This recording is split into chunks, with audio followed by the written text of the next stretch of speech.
And as Amy said, there are vulnerabilities out there that you are seeing, or maybe you're not seeing.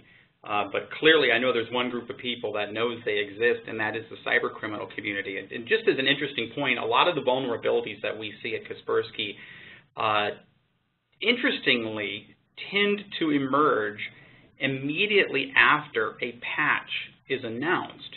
So, for example, if Adobe releases a patch on product, ABC, whatever, we immediately begin to see malware being written to exploit that vulnerability because the cyber criminals typically know that A, a lot of people just don't apply the patch, and B, some people don't apply the patch immediately. So there is that window of vulnerability that we see. And we're going to kind of get into a lot of that today. We're going to talk specifically about the applications that are out there. In fact, our agenda is one of the big questions we want to ask is this really a big issue? I know there's a lot of companies out there that I talk to, that we read about, that these are your peers, these are your competitors, maybe some of the folks on this call, that don't regularly patch their applications.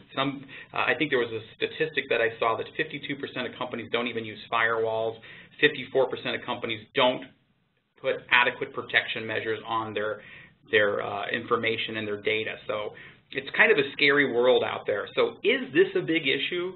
Absolutely it is. There really are bad people in the world that want to and are trying to get into your data. I did I speak quite a bit, and one of the presentations that I gave last week, I asked folks, how many of you in this group are seeing your data, your network under attack, that you're actually detecting attacks on your network. And of course, 70–80% of the hands went up in the room. And then I just asked, how many of you are seeing these every day? Because there are certain companies that begin to see attacks every single day. And I probably had 10 or 15 hands in a room of about 400 people go up. So this is stuff that's really happening. It is really, and maybe some of you on this call are seeing attacks every day, every week, etc. So let's talk about what they're after and what they're using to get the data that they're trying to get to. We'll talk about those vulnerabilities, what we see that are common. I've got some pretty interesting data for you. We'll talk about the exact vulnerabilities, and then we're also going to talk, we'll close out with what can you do about it? What are some practical, some pragmatic ideas that you can deploy in your organization that can help lessen the instance of a data breach in your company? So let's go ahead and get rolling on this.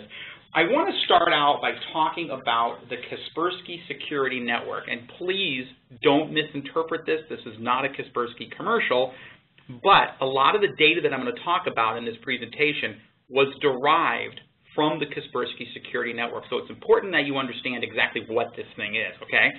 This is our cloud-based or cloud-assisted urgent detection network. Now, what I mean by that is we have this big virus repository / brain up in the cloud, if you will, called the Kaspersky Security Network. We currently have, I think the last number I saw, which was recently, 11 or 12 million people that subscribe to this. And by subscribe, it is an opt-in service where they allow us to look at what's going on their machine as far as malware, as far as attempted infections, as far as suspicious behavior. For example, you turn your computer on, Kaspersky detects something funky that's going on. Something's trying to do something it really shouldn't be doing. And of course, if you're using Kaspersky, your virus scanner is going to look at that and say, never heard of this, but it sure is looking funny.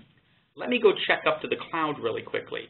So it pops up to the cloud, and it sends a little snippet or a sample of that, and the cloud might say, oh my gosh, I've seen this now 20 times in the last 4 seconds around the world.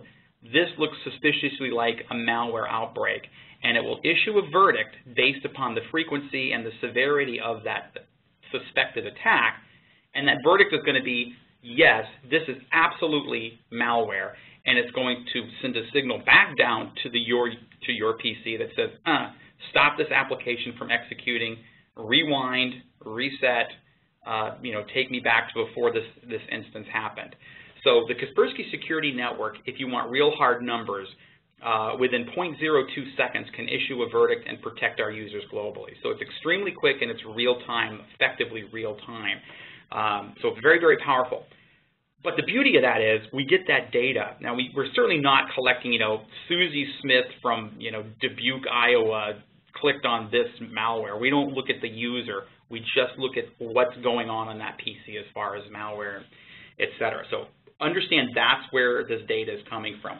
So let's go ahead and dig right into it. Now there's some interesting data in here. The first one, and I know this might be an eye chart for some of you, but this is where if you look at the web attacks that are going on out there, web attacks are pretty serious.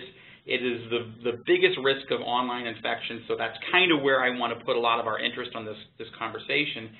And if you look at the top of this list, this is where these are hosted, where the actual servers are hosted that are spitting out malware. The last statistic I saw, by the way, was of all of the actual URLs that are labeled as malicious or infected.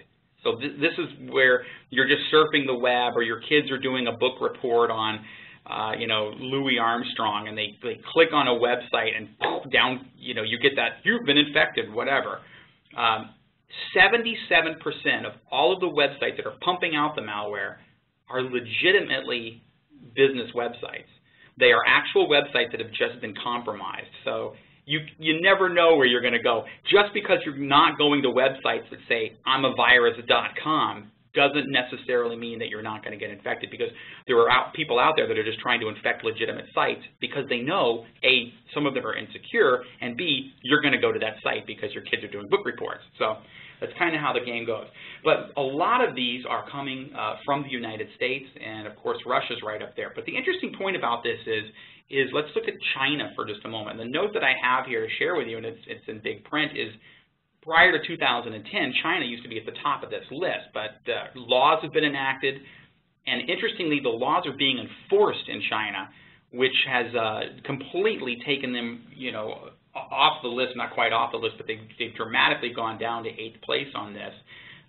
So the malicious hosting, they're trying to move it all over the place, and it looks like a lot of that's going on right now in the United States. And again, that doesn't mean that Bob Cybercriminal is calling up GoDaddy and getting a hosting account and creating malicious websites. He's finding websites in the U.S.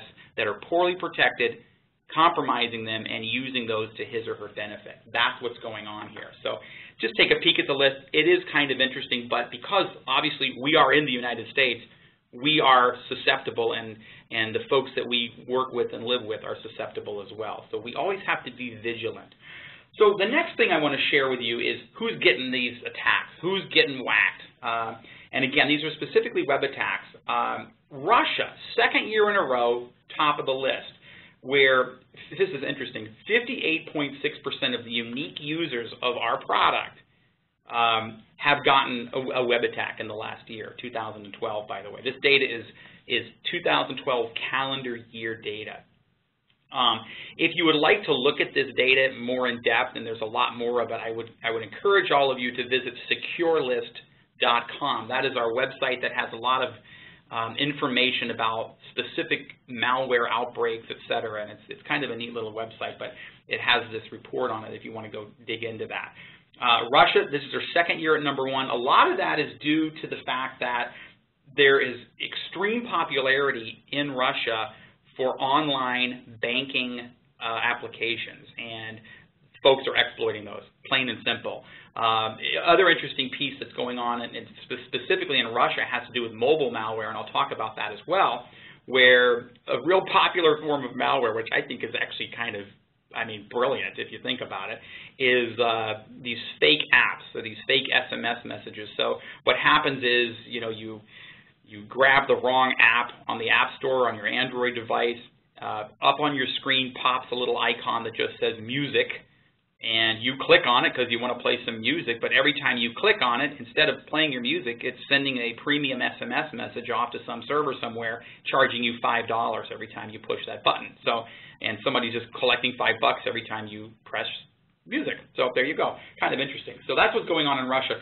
Tajikistan, interestingly, up from number 17, has gone now to number 2, and that's not a good thing. So if I were you, if you're going to travel to Tajikistan in the near future, I would strongly encourage you not to go online and you know, hit any crazy websites.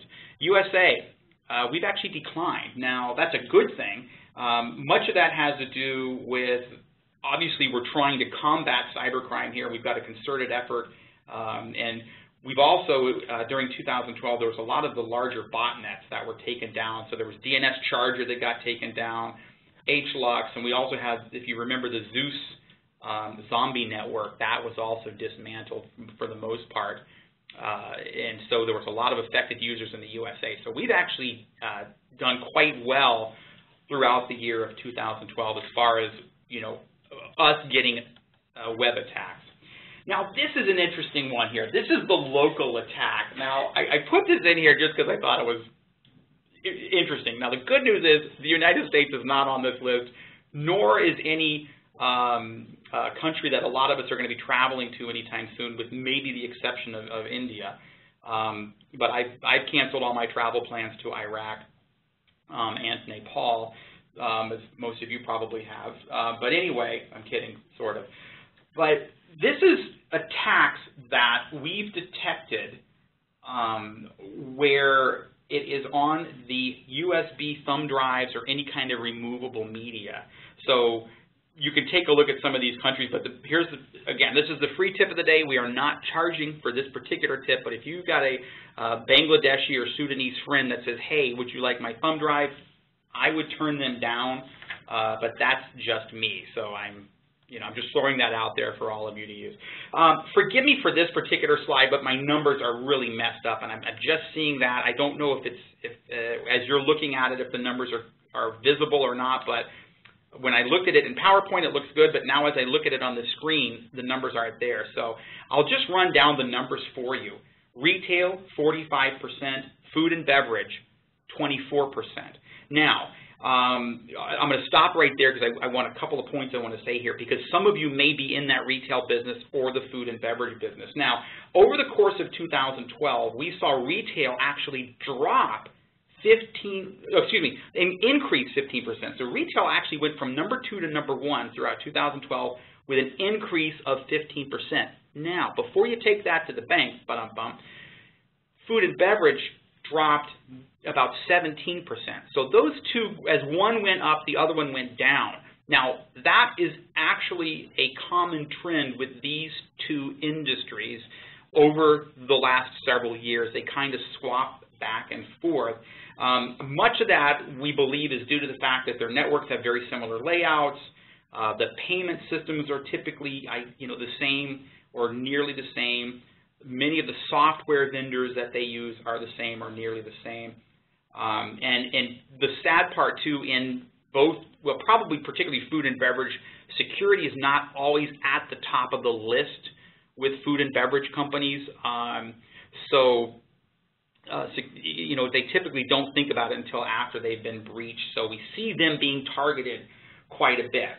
So let's go down to hospitality. And the hospitality number is 9%. Financial services, 7%, nonprofit, 3%.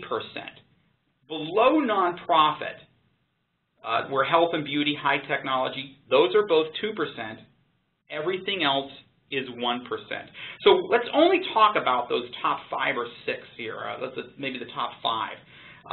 Financial services, we'll talk about. Let's talk about hospitality because that's next on the list. So a few years ago, hospitality actually used to be the top on the list, but what has happened is they've made some what we think are pretty significant strides to resolve their data security issues, and a lot of the hospitality breaches this year, in fact, the majority of those were actually, get this, see if this is familiar, at the food and beverage location within the building. So, for example, if it's a hotel, they're not necessarily hitting the hotel, or the hospitality management system, they're typically going after the food and beverage location in there.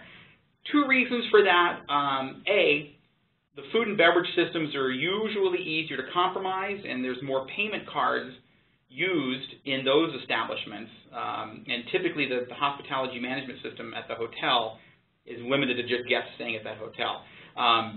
That's not to say, by the way, that a hospitality management system is more secure than a food and beverage system. So, you know, you may get a hospitality management system breach, you know, pulling data from anywhere, but typically we're seeing it at the food and beverage or the retail locations, which typically have more data. And again, they're using credit cards in those locations more often.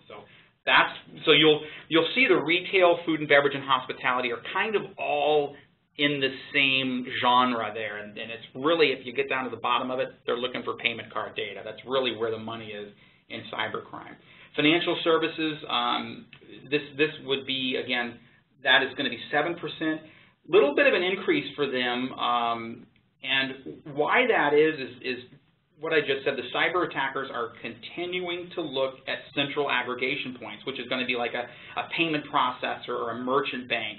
That's what they're going to consider a viable target. Now, if any of you are familiar with PCI DSS, the data security standard for payment card industry, that has done, I think, a moderately good job. I'm going to say moderately because I have my own personal opinions of putting some comprehensive security controls in place there.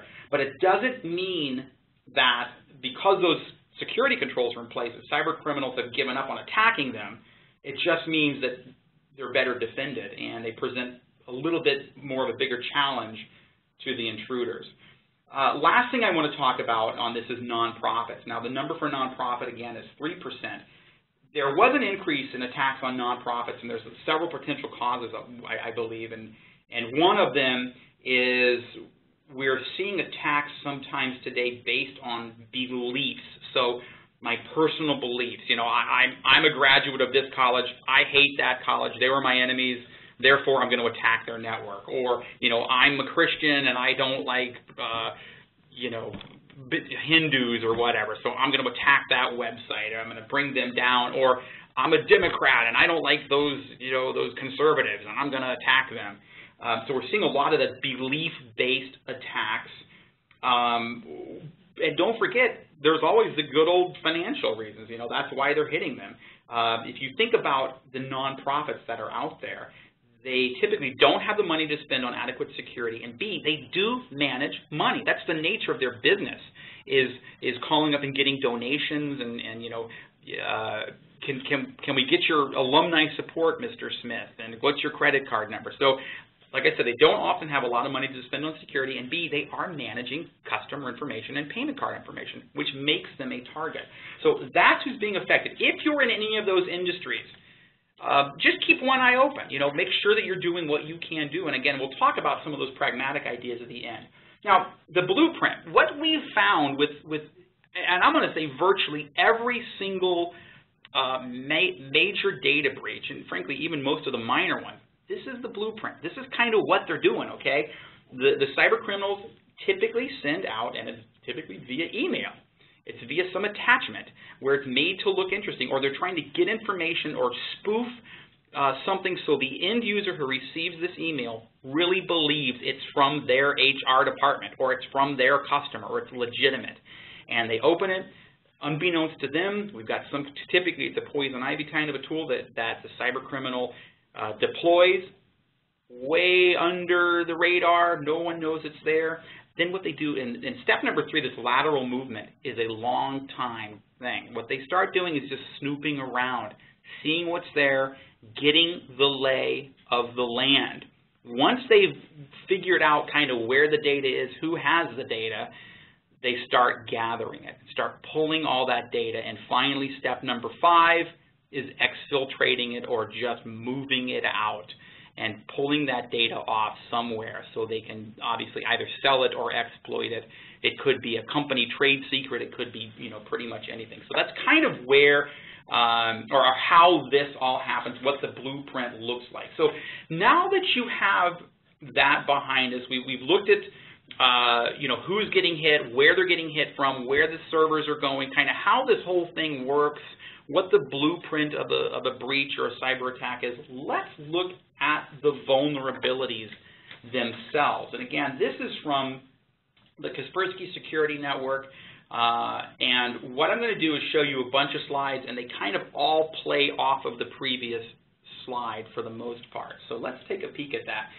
In the 52-week period, we discovered a total of 806 unique vulnerabilities on our customers' PCs. And the oldest of these vulnerabilities that we found was first identified in February of 2003, and the most recent, obviously, was December of 2012. Just as a number for you to jot down and keep in the back of your head, Kaspersky right now is detecting over 200,000 unique malware samples every single day that are coming to our attention. So know that, and by the way, those 200,000 doesn't mean that there's 200,000 cyber criminals writing 200,000 unique viruses. What they're doing is they're taking an existing piece of malware that they maybe bought. And yes, you can buy malware, and you can get tech support on malware, and you can get guaranteed infection rates if you want to buy some malware. There's lots of websites that'll sell it to you. But they're taking this and they're repacking it, they're recrypting it to make it look slightly different. So in hopes that if they throw, you know, 50 of them out there, 1 or 2 will skate through some antivirus. And just as another interesting point, and frankly I didn't intend on getting into this today, I would encourage all of you to look at websites such as AV, as an antivirus, avtest.org. You can also go to AV Comparatives, or one of my favorites is Virus Bulletin. The VB100 is what they do. But they have an interesting test on Virus Bulletin called the RAP Average Score. And it is a chart that gets plotted, and one of the axes is reactive protection, and the other axis is proactive protection. And what they typically do is they'll take the top, 50 antivirus companies, so Kaspersky, McAfee, Symantec, everybody who's out there. And by the way, there's probably about 80 different antivirus companies, in case you didn't know. It's a very saturated market. But all that to say, what they do is they take these vendors and throw viruses at them over a course of time, and then they measure the detection of that malware. And what's interesting, and I encourage you again to go to these websites, you'll find that some antivirus vendors out there are 50, 70% effective, which means that if a virus is thrown at them, 30% of the time, in theory, malware just scoots right on through and infects the machine. So back to the slide, though, we found over this 52-week period, like I said, 806 different, unique vulnerabilities, and these are vulnerabilities in applications. By the way, these are third-party applications like Adobe, et cetera. What's interesting, though, about the 2003 number, what this means is we've all known there was a vulnerability in this software. Since 2003 was when we first detected it, and we still have people out there that never patched that software. I mean, now it's 10 years ago, and it's still not patched. So kind of an interesting picture here. Even though that was detected in 2003, we're still finding it cropping up, that nobody patched it in the last 10 years. Now, this next slide is going to be a little confusing, but I want you to stick with me on this. It's confusing until you realize it's actually getting simpler. Of that 806, we said, wow, that's a lot. And there were several of these things where they were old because the users, obviously never patched their vulnerabilities, or sometimes the vendor just never sent a patch out. Sometimes people turn off the whole, hey, it's time to, check for updates. I don't want to do that. I'm trying to, watch Netflix on my PC or whatever. I'll do it another day. 10 years goes by, and what do you know? But this is what's interesting. The analysis of the discovery dates for all the vulnerabilities we talked about is kind of a grim picture, because almost 2/3 of the discovered software flaws are found in programs which are more or less obsolete, which means, in our opinion, they were released in 2010 and earlier. So what we wanted to do was kind of narrow this down So out of the 806, we want to get a little more clear picture.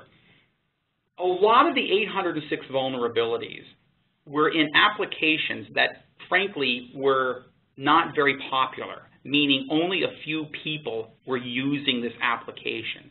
So even though there was an exploit there, it would have only affected, let's say, for example, 5 people, okay? Whatever, not a big deal. So what we did was we pulled out everything, or we filtered out, if you will, everything, and only counted those vulnerabilities that were found on at least 10% of the computers at some point during the year.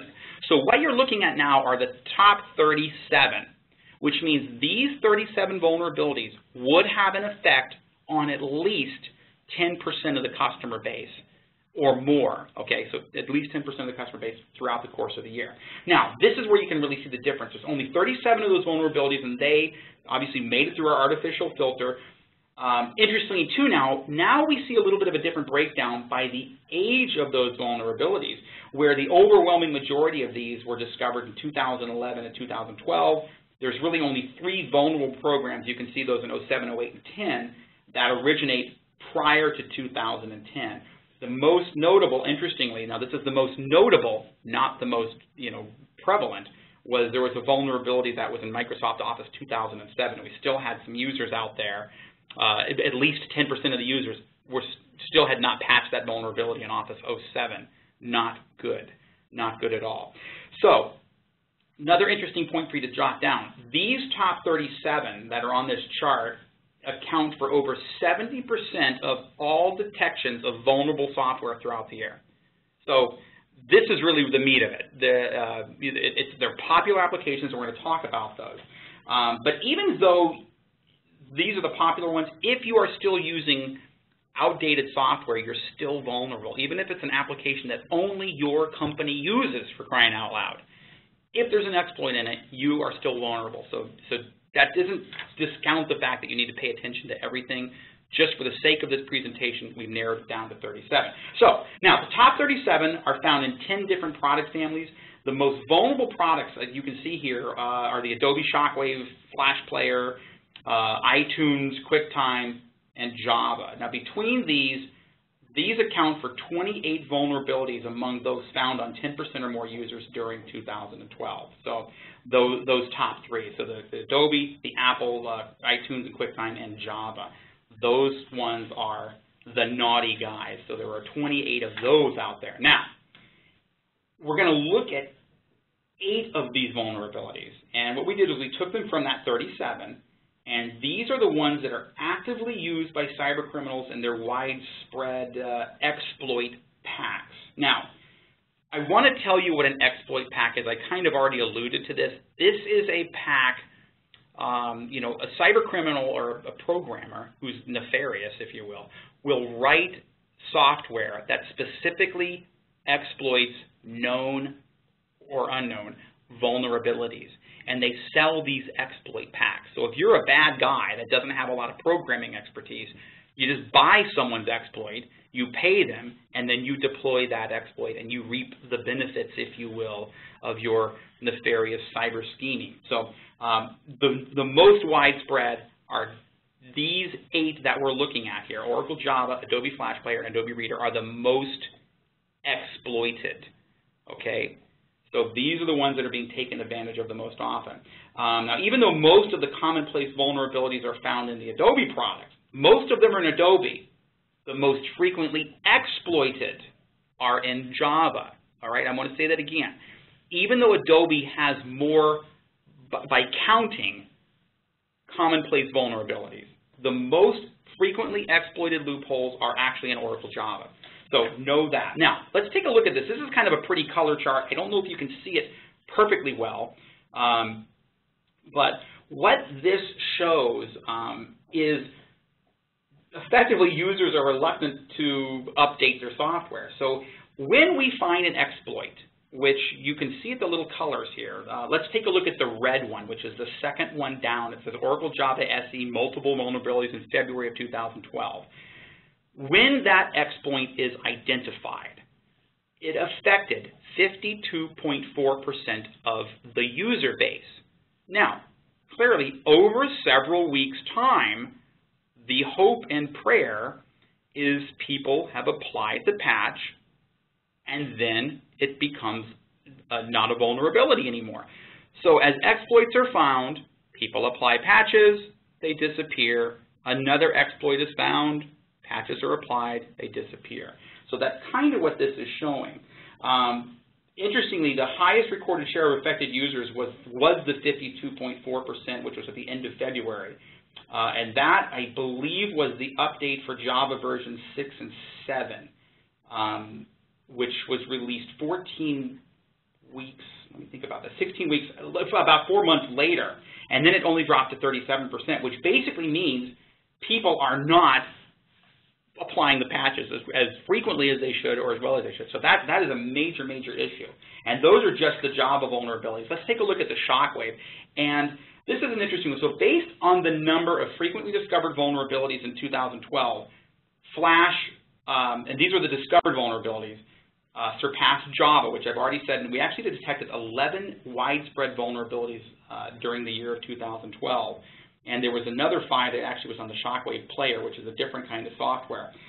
Only 2 of these were actually exploited by cyber criminals, whereas 5 of them were exploited on the Java platform. But there was a Flash player vulnerability that I'll share with you here. This one was discovered and fixed more than, 2 years ago. But as you can see, there are users who have this particular version and either were not informed about the update, they didn't read their email, they turned it off, or they were just reluctant to respond to the notifications. So this obsolete Flash version was installed on just over 10% of the computers on average, and there was an amazing amount of machines that were involved here, though, which was over 1 million machines. And because there was an exploit that we confirmed existed for this vulnerability, but even though it wasn't used a lot, it existed. And what this is basically showing is we still have 10% of the users using this obsolete Shockwave version. I'm kind of going a little bit over on time, so I want to go a little quicker here. The same sort of picture here for Adobe Reader and Acrobat, where the vulnerabilities are out there, and people are applying the patches, and they're obviously not very, very well. And that's a big issue. It's really the gist of these slides are apply your patches. So with that, let's go ahead and get into some pragmatic ideas and some thoughts that you can talk about in your organization. And maybe you're doing a lot of these things already. Maybe these are things you haven't really given a lot of weight to or credence to, but maybe it's time to start, getting some dialogue going, because and one thing I certainly don't want to do is freak everybody out that, oh my gosh, they're coming to get us and we're all doomed and bury ourselves in the sand. We certainly don't want to see that. But the key point here is to not minimize the problem. Don't minimize this, because it's real. It is a reality. So my first question on my first slide was, is this really a big issue? And we kind of went through a couple of thoughts, and we thought, it really is a big issue. This is really happening. And I think, it's one of those, the first step on the 12 steps to recovery or whatever is, knowing that you've got a problem. You've got a problem. If you're a business, you've got customer information, you're dealing with payment cards, you've got any kind of financial data or trade secrets or whatever, you are a hot commodity. They want your data. And more than likely you are, if you're not getting an attack today or next week, you're gonna get one. I tell people it's not, this is kind of hard, but it's not when you're gonna get a breach. It's not whether you're gonna get a breach, it's when you're gonna get a breach. And that's an important thing. Now, interesting to note, the attackers, when they're after you, when they're sending out those phishing emails, they want top management. Why? Because those folks have access to the data. And generally, I hate to say it, you could argue that some of those folks just get so much email, they don't always pay attention to the nuances that you might discover if you're being super critical about your email, saying, wait a minute, they spelled this word wrong, or wait a minute, Bob hasn't worked here in a month, why is he sending me an email, that kind of thing. They're going after HR because HR has data. HR has records. They also have, if you're in direct deposit, everybody's checking account number, don't they? Sales and marketing. You know, there's a lot of great information there, customer information and sales and marketing. One thing I do tell people that are IT professionals, by the way, is when you're setting your IT policies, typically what we see, and this makes me shudder, is the management says, okay, we're going to deploy policies. I don't want anybody surfing the web during the day. I don't want anybody on Facebook. I want my people to be productive and, you know, lock these machines down. You know, we've got to be in control. And that applies to everybody except us in top management. How many times have you heard that? That's a kiss of death.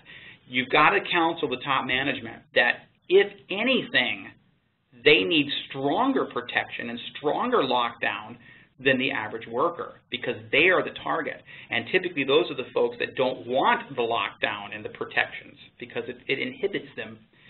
So find that medium, figure out how to do it, but be careful not to, you know, apply strong policies to everybody but top management. And we talked already about how this all works, where they send the emails and the phishing and the data gathering, so I don't want to get into that. This is so basic and so common, and I think most of us that I've talked to in the business get this. We look at every email, at least I do, with extraordinary criticism. I want to be very critical of all the emails that I get and scrutinize them, because if it doesn't look right, I'm going to have a problem on my hands, and I don't want that. So if you ever get those emails that have, it just doesn't look right, don't open it, delete it. If the person says, why didn't you get my email, have them send it again. So be very careful when you're opening emails that have attachments, etc. And that's common, but believe it or not, people still fall for it, and it's still a very, very large slice of the vulnerability pie out there. A couple of other technical points here. Right now, we're seeing very low infection rates on machines that are using Windows 7 64-bit. Not saying that that's the safest in the world. I'm just saying that we're seeing low infection rates there. If you have a Macintosh, are Macs safer? I would argue that they're not. And you could come up with a million reasons, or I could come up with a million reasons as to why I think they're not. The key reason is people do write malware for the Mac platform. They absolutely do. Now, do they write the same amount of malware? Like on any given day, there's 200,000 pieces of malware. How many of those are for the Mac? A handful. Okay, so the majority clearly is going to the Windows-based machines. Linux is still in there, by the way, too. But Macs are on the increase. In fact, I think we're tracking somewhere around 30,000 plus different Mac viruses right now. In fact, we found one last year. If you go back and Google this, we found one that infected over 600,000 Macs last year. So, just because you have a Mac, put some antivirus protection on that thing. Google Chrome seems to work okay. I would, if you get an opportunity to load Chrome up, might as well try that and use that. If you're traveling on the road, use a VPN. Use complex passwords, and if you, and I've got my next slide actually talks about passwords. Make sure you're updating and applying your patches, particularly Java. And I believe it was actually this last year, the U.S. government came out and said, hey, if you're using Java, get rid of it. Unload it from your machine. And I showed you the exploits that are out there for Java, and people are buying and selling them and applying them. So just be very careful and apply your patches. We'll talk about smartphones too. We are currently tracking 35,000 different pieces of malware that are written specifically for the mobile platform. 99.61% of all malware written for mobile targets the Android platform. Just letting you know that. So if you've got an Android phone and it does not have security protection on it, you're crazy. And I'm not saying it's a bad phone. They're great phones and they're very powerful. But be smart and put some protection on that phone. They are not inherently more secure, and they do provide a very pretty little way to get right into a corporate network and pull all the data you want off of it.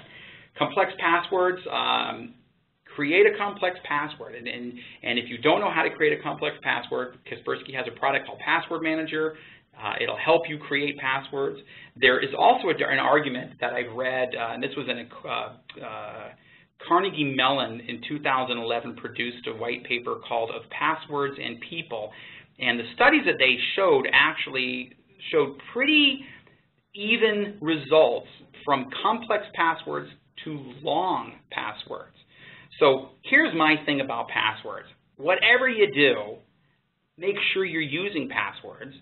Make sure you're not using vendor default passwords. 2/3 of data breaches last year were on networks that use vendor default passwords. I'm not kidding. That's actually a real statistic.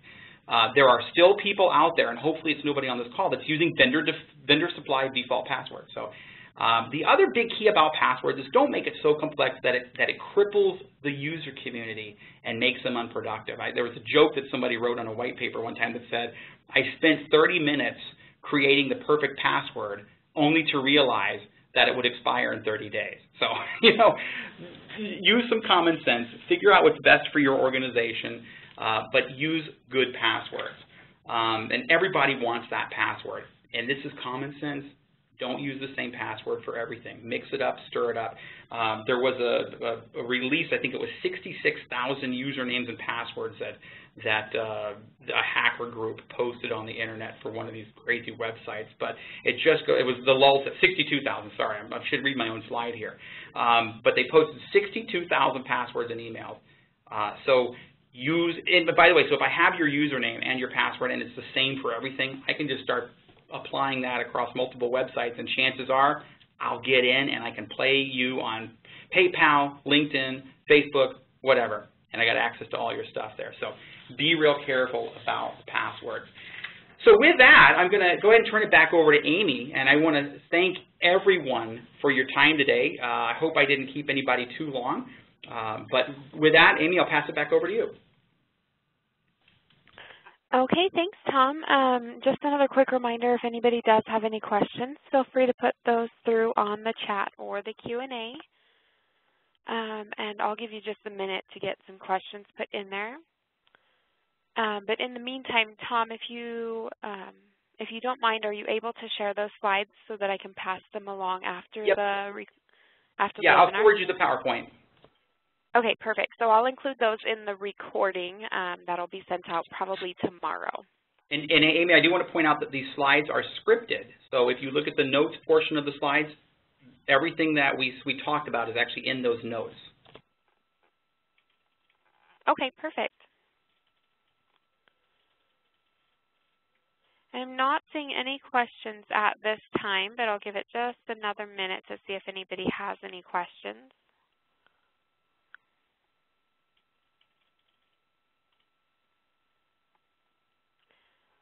Okay, I'm not seeing anything come through right now, but if you do have any questions, feel free to put those through and we can follow up after the webinar also. Okay, I actually am seeing one question for you here, Tom. The question is, I have users ask about PW lockers. Do you recommend any? I'm actually not familiar with that. Is that a password locker? If that's what it is, it's like something that manages your passwords. Yeah, I do suggest you use those. And like I think one of my slides actually showed that Kaspersky has what's called the Kaspersky Password Manager, and it's probably very inexpensive. Forgive me because I don't know the price of it. It's, you know, in fact, I think it comes with a lot of our home products, but it helps you make passwords and keeps them safe for you. So yeah, I highly recommend it because what it forces you to do, if you will, is use, I shouldn't say that, it doesn't force you. It makes it a lot easier for us, Amy, to use different websites or different passwords for different websites and different things.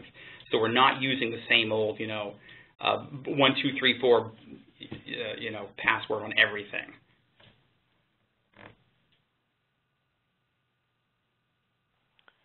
I hope that answered the question. If that didn't answer the question, shoot an email to Amy and I'll get it later.